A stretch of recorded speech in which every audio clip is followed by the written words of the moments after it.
A rivalry like no other. Hate since 1901. And Mississippi State showed up and they didn't back down, but Ole Miss, the better team in the long run. Rebels win 26-14 at the Egg Bowl. Welcome into Postgame Live right here on the Ole Miss channel. And we're simulcasting on the main channel as well. This is, of course, Leanne Herring right next to me, providing Ole Miss football coverage here at the Voice of College Football. And we get together every Wednesday, 2 p.m. Eastern time. So join us for Ole Miss Rebels Live. Well, Leanne, the Egg Bowl's a nervous time for Rebel fans this year because Mississippi State throwing out their worst team in decades, but it's a rivalry. And I think we got a dose of that tonight because Jeff Lebby decided, hey, I'm not going to try to run the play clock down. I'm not going to try to squeeze the air out of the ball, make it a short game, not get embarrassed. He let Michael Van Buren throw it downfield and just picked on those cornerbacks and let it fly. No doubt. I mean, the aggressiveness that Jeff Lebby came in here, and anybody who could dissect the mind of Lane Kiffin would be Jeff Lebby. Of course, we know he was our former OC. So anybody who knows what Lane Kiffin's going to run or how he's going to work, even on that, even on the defensive side, it'd be Jeff Lebby. And like you said, he stood on business. He wasn't going to back down. And for a while, it seemed in that first half, some of the things I saw that what they were running defensively, Mississippi State was set their safeties were over the top, preventing big plays, similar to what we saw Kentucky have success, Florida have success. So those that three high safety look for a while gave Ole Miss offense trouble. But like I said, Lebby being aggressive, he wasn't going to back down. They didn't do anything too crazy, too out of the box, but man, they were determined to win. And talk about offensively, Van Buren has had his ups and his downs, but today when he had the opportunity to connect and make some big playmaking abilities, especially to state that wide receiver Coleman. I mean, talk about a kid who just was. I mean, when that kid got the ball, there was some scary moments, even for that Ole Miss defense that has been so elite and remained elite. In the first half, they had their own struggles, but definitely they tightened up ship.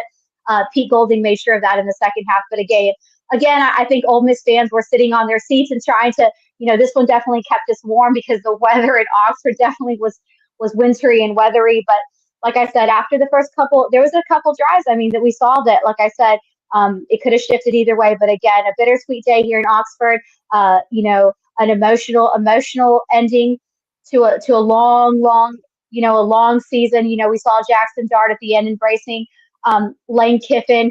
I don't think I could have wrote that script any better. It's been, we talked about it here on the store today, toward this whole entire game. When there was a little bit of, needing that momentum, Jackson Dart made big plays, especially on his feet. He wasn't going to let this one get away from him. So, an emotional ending. He talked about, just telling Lane how he loved him and, everything that this community has done for him and his family, how he got here and everything. So I think it was a fitting way, like he said, to send out his seniors. He kind of just made the remark about where does it stand with the CFP. We talked about, on the show, of course, Rebels needing a win here to have that slim possibility and that chance, and a lot of chaos to happen, today and tomorrow to be able to see still consideration. That will be something I'm sure you'll want to hit on, Mark, about was this performance enough? If all those things, if all that chaos goes Ole Miss way, is this performance enough to be able to sway the committee, with other possible 3-loss teams knocking on the verge? So a lot of questions, but again, committing to the run game, I think, too, was key today for Ole Miss. We saw that maybe if we would have had a touch of this in Florida, maybe if we would have had a little bit more do Bentley things like he did today, setting all records. Like I said, that Houston speed was definitely in there, all full force today. But again, a lot of good points, a lot of good endings for this Ole Miss ball club who had its ups and downs. But again, they have bragging rights for 364. No doubt. Yeah, right out of the gate, Mississippi State gets picked off. Chris Paul with the interception on Michael Van Buren. And for people that aren't familiar with the rivalry and just look at the records and look at the point spread, you might have thought that Ole Miss would be off and running, but Mississippi State's defense stood up, forced a field goal, weathered the storm early, and then Michael Van Buren started to take off. But to play off the running game on the Ole Miss side that you bring up, Micah Davis is the guy that started, got a couple carries, and then Ulysses Bentley, the favorite topic of Ole Miss fans over the last few weeks, and a guy that we talked about quite a bit on the last show. He started to get his touches. He was in the game. The crowd responded. Everybody was happy to see him. And then they were really happy to see him once he actually did touch the ball and exploded for some big runs. And of course, the longest run in the SEC this season, once Mississippi State had pinned down Ole Miss down at the 11-yard line to obviously give Ole Miss its touchdown in the second half. Yeah, no, that 89-yard run. I mean, people, and of course, it's going to bring up the questions. Why didn't we have more of that in the Florida game? But again, we can't look forward. We can't look in the past. We got to look forward. But it helps. It makes you wonder. Again, it goes back to what we talked to Wednesday. What's really the issue going on? Because even though we had touches from Micah Davis, who of course we know was a wide receiver that they try to put, had a long career, a good career at Air Force, did a lot of wonderful things there. We saw where Lane was going in that direction, trying to bring some speed in. They also had Thomas come in and things, but it just didn't seem like they could get the momentum, even though the run game was good. So I still wonder why we didn't commit to using Ulysses Bentley more. I mean, he definitely saw a lot more action than he saw this whole season. We see what he can do, but again, that's a conversation that I'm sure the staff has its ways and its means about it. But again, it was good to see Ulysses Bentley finally break free. I know everyone was excited about, but like I said, talk about you could just tell he was playing with a chip on his shoulder and a lot of aggression. And I think that that's what ultimately drove him to say, you know what, I'm fast, I'm big, I'm physical, I am all the things that that you need in this game right now. And look, I'm about to show you how it's done. And he did. He stood on business, and I mean, he said, in one run, in one play, he executed just like everybody has been talking about that he could. Again, you never like to question the play calling, because you and I have both said it. When coaches, they have their rhyme to reason in certain situations, especially in games like this where we know that the wrong play call could easily sway things and it necessarily not go your way. But I was really surprised that given after that momentum that we got, and clearly we saw the aggression that Bentley was coming in, and we saw not his speed, but more so physicality in a game that is already going to be physical. Why we didn't utilize him more after that momentum like we did. Yeah, so just to be clear, that was a touchdown late in the first half that gave the Rebels a 17-14 lead. So the offenses were moving the first half. And again, Mississippi State let it fly. I was very impressed with their receiving core. You mentioned Kevin Coleman. He was a recruit for at Florida State who looked like he was going to sign there. He went to Jackson State, played for Dion, lands at Mississippi State, and he's had an outstanding year. They got on the board. Ole Miss was up 3-0, and Jeff Lebby, 4th and 7, gambled, knew that he would have to take those kind of gambles to stay in the game. They hit Kevin Coleman on a little crossing route with a mesh concept in which they cleared it out for him. And once he turned that corner, and guy's quick. He is fast, and he beat everyone to the end zone on that one. He is, and yeah, no, and he, like you mentioned, he played at Jackson State. He also did make another stop in Louisville, but when he was under Deion Sanders, I believe he was a SWAC Player of the Year as well. So I mean, this kid, wherever he stopped at, has had time in different conferences. I mean, he just proved to be the playmaker today.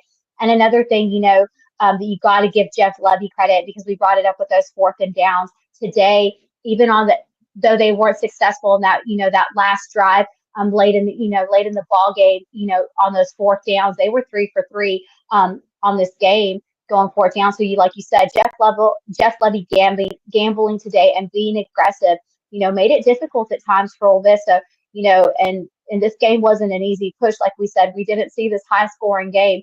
It was pretty neck and neck for a minute until, I think that, that last quarter, give it to Jackson Dart. Like I said, we know that he can turn it up, but we also know similar what he did in, in some of the other games where we were successful, we committed to the run, but he also slowed down that drive just kind of to make sure that this game wasn't going to give Mississippi State a chance, late late to be able to get some momentum, or try to tie it up and all those kind of stuff. So that was great job by both these offenses, especially like I said, Jeff Levy on those fourth down situations, really playing aggressively and strong. Yeah, and Jeff Levy definitely knew what he was doing with Michael Van Buren first half. They had about close to 250 yards of total offense. And in addition to being able to hold up in the pocket against that Ole Miss defensive front, the Mississippi State pass pro was pretty strong in the first half. They also got Van Buren out on the edges, delivered some interesting blocking schemes and concepts to free him up on the edge, and really made life difficult on the Ole Miss defense. Now, the Rebels defense definitely clamped down in the second half, played a much better brand of football. You had that Trey Washington interception where Michael Van Buren and Jeff Levy, they went for that pop pass over the middle, looked like it was open, and that was an interception. Yeah, again, for Ole Miss, and they get a field goal off a muffed punt. And I enjoyed the football game. Caden Prescorn had a great catch, obviously, to cap off the scoring. Jackson Dart threw it in there, and Prescorn with a great hands catch, juggling catch in the back of the end zone. Leanne, Jackson Dart, so 14 of 24 for him on the day. Adams in the chat giving Jackson Dart a lot of grief here. 14 of 24, 143 and a touchdown. It was a pretty conservative game plan, but the running game was obviously an emphasis, and it worked. No, and exactly. I know that in a rivalry game like this, especially with the kind of offenses we saw, we know what Levy can do. We know Lane Kiffin. I think that the way Lane Kiffin and Charlie Weiss called this game offensively, committing to that run game, I think it was a good call, a strong call, because it didn't allow this game to get out of hand. And I think that that's what Ole Miss had to be leery of, because, like I said, you can put in all the stats and everything, and look, what was Ole Miss favored by 26 points, and I mean they won this game by 12 points ultimately, because, like I said, Jeff Levy took a couple gambles. He played aggressively in that first half. He really did give that Ole Miss secondary a run. He was pretty tight on that kind of stuff. But like you said, defense buckled down. They kept us in the game. So overall, I was glad to see that we played it close to the vest on this one. I didn't think, I think for me, again, it was not about covering the 26 points. I didn't want to see a blowout for this one.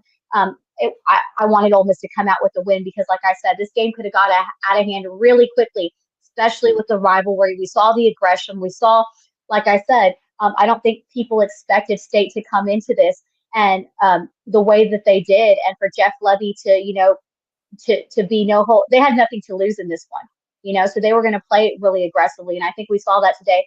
And we've also seen what happens when Ole Miss allows themselves to underestimate the opponent. It doesn't work out in Ole Miss's favor. So I think that, I liked what the play calling was. I was glad that it wasn't a blowout, or that we felt like we needed to go really pass heavy and Jackson Dart with the deep ball. Hey, I like to see Jackson Dart's beautiful deep ball in the end zone. But again, we saw some of the coverage that some of these that State was playing, and it was very similar to Kentucky. It was very similar to Florida. And like I said, we saw where those situations got us in trouble. So I was glad to see the game plan and the way we did. And I was really glad to see that we committed to the run game. I think that when we commit to the run game, it allows us to control the ball better. Like I said, take time on the clock, and also, end the points with drive. And I feel like if you can do that, it puts you in a better position than when you're so worried about putting up monster numbers and throwing deep balls in a game like this. We could have had some really good drama late game. Michael Van Buren hit Kevin Coleman down the sidelines. Beautiful deep throw. Another beautiful catch. One-on-one situation down the left sideline. He almost got into the end zone. When it was live, I thought he probably did. He clearly did not. Yeah. He was down at the half-yard line. And then Ole Miss, combination of them making excellent plays, great coverage, great tackling in space. Also, Mississippi State made some mistakes. Penalties brought them back. And Ole Miss holds and finishes things off at the goal line to keep it at 26-14. And that's pretty much game, set, match right there with about 4 minutes left. But Mississippi State. They're a half yard from making it a 26-21 game. And then it would have really gotten interesting. But again, credit the Ole Miss defense for standing up tall at the goal line. Oh yeah, that pass rush. Even though, like I said, there was a little bit times where they were giving us a little bit trouble on secondary. Speaking of secondary, we've mentioned his name a couple times this year. Isaiah Hamilton, transfer from Houston.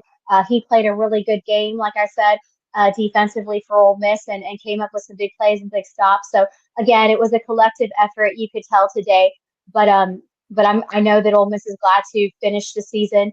You know, with the win at home, send out their seniors. But again, there was a couple times where it got touchy. So I guess now we sit and wait and hope that chaos prevails, and hope this performance tonight, despite it not being a total shutout on the part of the Ole Miss Rebels, that it will show the way that Ole Miss has handled adversity this year, still being able to work well under pressure. I mean, being able to come after a loss, in the swamp in Florida, coming into a rivalry game where anything is possible. We were glad we didn't see it today, but I mean, who knows what's going to happen with Georgia Tech game, other games is, with a lot riding on it. So again, the way that Ole Miss responded to this game and the way they handled, they could have easily, hung their hat and said, you know what, they could have fallen apart after what happened last week in the swamp because, we're done. But again, there's that glimmer of hope that, chaos and all these other little things, and if the universe puts itself, that there's an opportunity and a chance. And I think that they wanted to make sure that if there's a slim chance that there's an opportunity, that they would not be losing this rivalry game tonight, and they didn't. Yeah, so Ole Miss comes into the weekend at number 14 in the college football playoff rankings. I'm going to withhold any judgment on where they should be ranked, obviously, until I see all these other teams play and all the other games fall where they may. Obviously, they need Miami and or SMU to fall after the ACC games this weekend, or after a conference championship game and fall far enough. And most likely that's a Miami win over SMU. Miami's at 6, SMU's at 9. Get SMU out of the way. A couple losses in front of them in regards to the Big 12 situation shouldn't really affect Ole Miss because there's going to be a Big 12 champion unless all sorts of chaos. And really with Tulane losing, that's knocked out the possibility of another conference champion going in front of the Big 12. So that's simply going to be Boise State out of the Mountain West. So the Big 12 champs in, and most likely nobody else is in out of the Big 12. So that's not going to affect Ole Miss one way or the other. There's one team from the Big 12. So regardless of what happens with those games, they want, I don't know, between Clemson and South Carolina, right now they're ahead of South Carolina. They should be ahead of South Carolina. I know Adam's in the chat rooting for South Carolina and making the case for South Carolina, but that's to me a simple head-to-head decision. South Carolina is going to be 9-3 if they win this game against Clemson, and that's an impressive win that should gain them a lot of points, but I can't get past 27-3. Ole Miss wins on the road in Columbia. There's a reason we play the games. And so Ole Miss has the head-to-head. So South Carolina is not, in my book, going to be able to get past Ole Miss. Now, Bama, one spot ahead of Ole Miss entering the weekend. They've got a tougher opponent in Auburn, so they're going to get more credit for a win. And since Ole Miss didn't blow out Mississippi State, there's obviously going to be some difficulty getting past Bama. No doubt. I mean, like I said, a lot of chaos has to happen. And at the end of the day, some people were already talking after this win, and we go back to, schedule. You can make all those arguments for Ole Miss scheduling, and you can also make the argument that the Kentucky loss still is going to linger in the back of the minds of some of this CFP selection committee. So, it'll be interesting to see if there's a chance, if there's a slim window. But again, I think, that window of hope still lies in this team, lies with Lane Kiffin. But regardless, a win today, I think, was a strong statement on the fact, the way that this team has handled adversity, despite the criticism, despite the way things haven't always gone their way. I think in other times we've seen an Ole Miss break down But this Ole Miss team came off and dusted off their shoulders and came to play and stand on business today. So again, a win today, wasn't a blowout. It wasn't a pretty win. It was just, it was a win, but still a strong win to close out the regular season. And hopefully we'll see where we go bowl game wise and possibly a playoff. But either way, it's a good way to end the story. And despite the not so great storylines last week. Okay, Ole Miss fans, I just worked it out for you in about 15 seconds. Here we go. There you go. Got 4 in. The ACC 1. Again, there's a potential for as many as 3 from the ACC get in. But if you get things to break the right way, and I'm not going to run it through all of it, but basically if Miami clears the deck, they win the ACC, they're going to knock SMU from 9 to wherever. And Clemson, whether they lose or win against South Carolina, it plays out like this. 4 from the Big 10, 1 from the ACC, 1 from the Big 12, 1 from the Mountain West. There's 7. It would really help if Notre Dame lost to USC. And that gets Notre Dame somewhat out of the way, even though they've got a better record than Ole Miss. Ole Miss is going to be given so much credit for playing in the SEC, 9-3 versus 10-2. So that most likely gets Notre Dame out of the way, losing to a 6-5 USC team. So that would leave 5 spots for the SEC. So that'd be Texas, Georgia, Bama, Tennessee, and then you're looking at Ole Miss and South Carolina. I know there would be a lot of people that would push for South Carolina, but again, I don't believe when you've got 2 teams in the same conference that have extremely similar schedules that you can look past not 28-27 with the last second field goal, 27-3 on the road. You're not going to get past that. So no, I agree with you. Yeah, no, there's a path, and it doesn't. And I sure, Ole Miss fans are like, hey, it's not unthinkable, it's not unmanageable. Just when you think your season's over, there's a chance. But like I said, I know a lot of people, and you touched on that about the South Carolina argument. South Carolina fans, talking about and you got to give credit. We've all seen South Carolina play this year.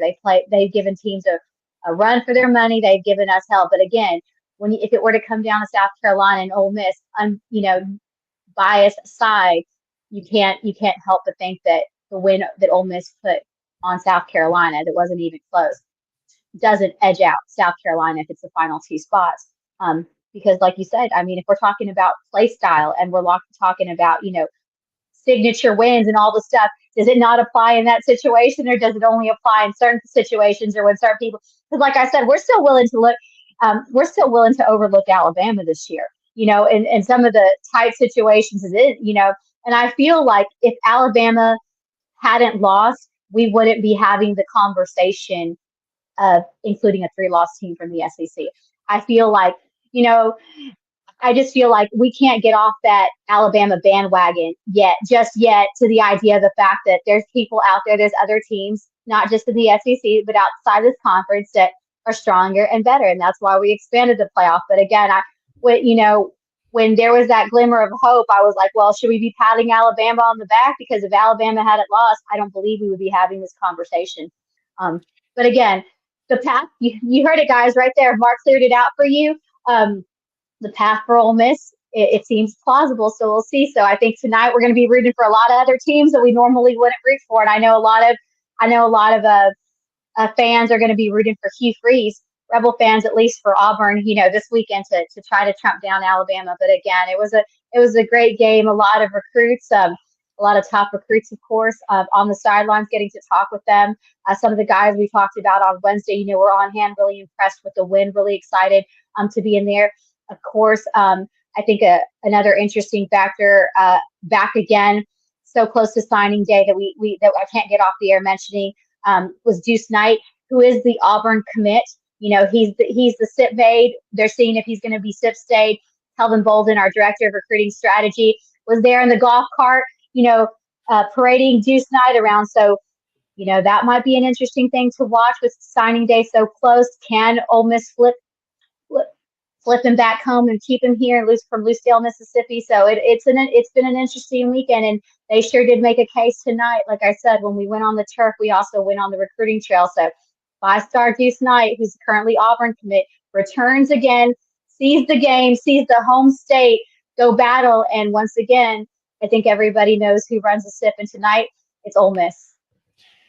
So National Signing Day, folks, coming up this Wednesday. So Leanne and I will be getting together this Wednesday for a National Signing Day show. We will get you a time on that. So keep it locked in here at the Voice of College Football. And that will be the premiere and launch of our recruiting show. So we will get you more information on that every week. But it starts with National Signing Day this Wednesday with Leanne and I, and we'll get you a TBD on that. One more note on the college football playoff. I can't let this go.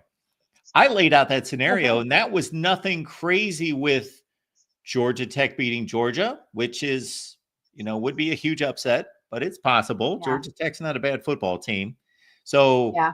I know everybody's got Georgia locked into the playoff, and they're going to the SEC championship game, but that would be a third loss for Georgia. And Ole Miss beat them by 18 points. So that would be another head-to-head situation there. I don't know what the committee would do with that. That would be a head-scratcher because you have to go with the same record with the team that won the game. And again, Ole Miss dominated that game. We're not even talking about Auburn beating Bama, which is, shoot, if Bama plays anything close to what they did last Saturday night, and Auburn obviously played their best game of the season. Maybe they're hitting an upswing. That's a possibility there. And shoot, even Vandy could beat Tennessee. Do I expect those things to happen? But no, not necessarily. But one of them out of those three games, sure. No, exactly. Like we said, we thought week 13 was going to be quiet, and it sure as hell wasn't, Mark. It was nothing from quiet. A lot of chaos. So, like you said, more of those scenarios is not anything too unlikely or too added thing, especially with the way college football is going indeed. But again, I know a lot of eyes will also, who Georgia Bulldogs, of course, got to get through Georgia Tech tonight. They're already taking their place in the Benz in Atlanta, but they're also eager to see who they're going to face. Texas A&M, in that rivalry matchup. Of course, there's the talk of who's going to be starting. Well, are we going to get to see Arch Manning finally start a full game? Because there's a little bit of talk is the Quinn Ewers not being 100%. I talked to some insiders on on the Longhorn side of things, and that's an interesting situation. A lot more people feel it, and I'm one of those people that would like to see Arch Manning. I feel like he's ready, and I think he's got the bloodlines. We don't have to talk about it to be able to start. I think that might be a change of place. You hate to see a kid like Quinn go out, but again, if you're really wanting to win a close one, and that's going to be a heated one. And nothing more than an Aggie that's ready to upset in College Station, a Texas Longhorn, especially now that they're both in the SEC. This is a rivalry that I know the state of Texas is excited about, and that's going to be a big recruiting stage, for those two teams. So it's going to be really interesting Saturday. I don't know about you, but my days were kind of thrown off. It's weird to have football on Friday. I was trying to balance our game today, and of course, I'm in the middle of high school football playoffs. I'll hit the road tomorrow to go see DeSoto and Willis, two teams that I've covered for a very long time, kind of very near and dear, close to my heart. But somebody's going to come home, out of the state championship run. So it'll be interesting, like I said. But so many storylines that we're excited to talk about will definitely hit. I said Wednesday is going to be a busy day for us. National signing.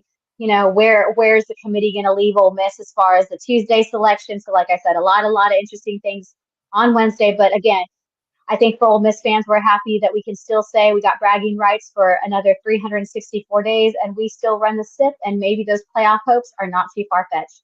Yeah, your days are screwed up. My days are screwed up. I think every time you mentioned something about doing a Friday hit, I thought half the time I was remembering it was Ole Miss and Mississippi State, the Egg Bowl, and the other half of the time I was forgetting about it and thinking, oh, she's going to be at a high school game. Okay, got it. So I was back and forth on that the whole week. Now, you did bring up Arch Manning, and the great connection here is Ole Miss fans, if you didn't catch it during the show, is that Jackson Dart eclipsed Eli Manning's all-time passing yardage record at Ole Miss with way over 10,000 yards somewhere, 10 or 14. Yeah, I can remember the figure now. It's 10,213. He passes Eli Manning's record. So, and they did a whole shot from that where, Manning's like, Eli was like, I normally don't, want to lose my records and stuff, but he was really complimentary to Jackson. So like I said, it was a tough week last week, but again, redemption for the Rebels today. Jackson Dart, JJ Pegues, all the seniors, Caden Priestborn having big days today. Being able to be an intricate part, like I said, in a rivalry game, it just means more, like we do say in the SEC. But for these gentlemen, they faced a lot of adversity, a lot of criticism. So it was a good way to send this team out on a win, and we'll see. Like I said, we'll see what tomorrow brings as far as where they're headed next. But at least they'll get to play football, at least one more game. Yeah, it's always a good day when JJ Pegues scores a touchdown, which he did again in this one. Today. So Rebels win, everyone, 26-14. You're probably watching on the main channel. Please subscribe to the Ole Miss channel and join us each and every Wednesday. And then a double header with Leanne this Wednesday. We got the Ole Miss show, and then we've got National Signing Day as well. So please subscribe to the Ole Miss channel. And Adam, we do appreciate you being here and all your comments about Jackson Dart and Ole Miss and South Carolina being better and everything. But you certainly impressed Leanne, Adam here, because he thinks you should be a lawyer. Well, I almost was a lawyer. I actually decided to leave law school to go be a sports writer. So there's been talk about it. Maybe I'll go back one day when the kiddos are a little bit older. But right now, I love my sports writing and recruiting. But I appreciate from one lawyer, to definitely have that faith in me. But yeah, it's something I thought about. So I appreciate that vote of confidence that I still could go back to law school. But for right now, I'm happy right now talking about Ole Miss football and seeing who our next recruiting guys are going to be, and being a co-host over here for Mark as well. So Adam, being a lawyer, can spot one. I get it. That's pretty good, Adam. All right, Leanne, appreciate you being here. Congratulations on another Egg Bowl win. And the Rebels finish up the regular season at 9-3. We will just have to watch the games and wait and see how the selection committee comes out. Of course, we got to wait through championship weekend next weekend. Yeah. And then Sunday is the big day for all the playoff selections. All right, Leanne. No doubt. I will see you on Wednesday. We will see you on Wednesday, and hotty toddy, and we run the set.